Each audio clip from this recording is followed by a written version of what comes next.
modern cars are built to last longer than ever. One of the things that fades out though is the headlight covers. You can replace the bulbs, you can get everything else done top to tail. There is a way to do it. You can take it to a detailer and they will sand the stuff off, or you can do it yourself with one of these kits. They're about 30 bucks. There are several makes. Today, Chris Muir and I are going to restore these headlight covers. If this was your actual car, you'd be masking off where the paint is. Because we grabbed this at a wrecker's, you can see the paint's already pretty much demolished, so we're skipping that step. You don't want to do that. Yeah, absolutely. That saved us a little bit of expense on this wreck, but you have to remember when we're polishing these headlights, we are using an abrasive to get through to the better plastic underneath. So it can damage paint, and certainly will if you don't take care to protect it. First step on this kit, it's a 1000 grit sandpaper that we're going to take off the first layer of crud. That's right. Or the first 20 years of crud. The first 20. Okay. Absolutely. So we're going to want to wet that down a little bit just to lubricate the disc. You got me. We're going to keep this up until the headlight appears evenly frosted across its entire surface.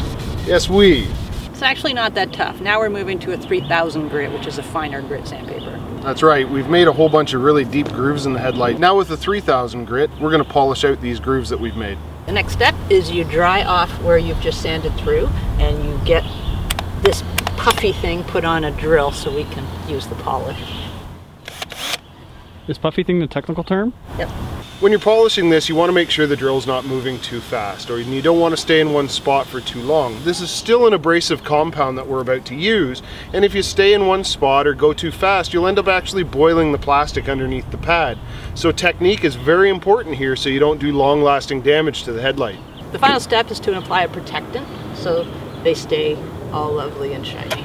Apply that nicely. What that's going to do is ensure that all that work that you just did is going to last. And then we're going to just take that same towel, find a nice clean spot on it, and wipe it off. Wipe off the excess.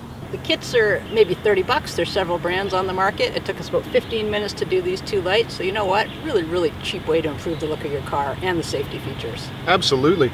Doing this before you take your new purchase in for a safety inspection may allow it to pass as well.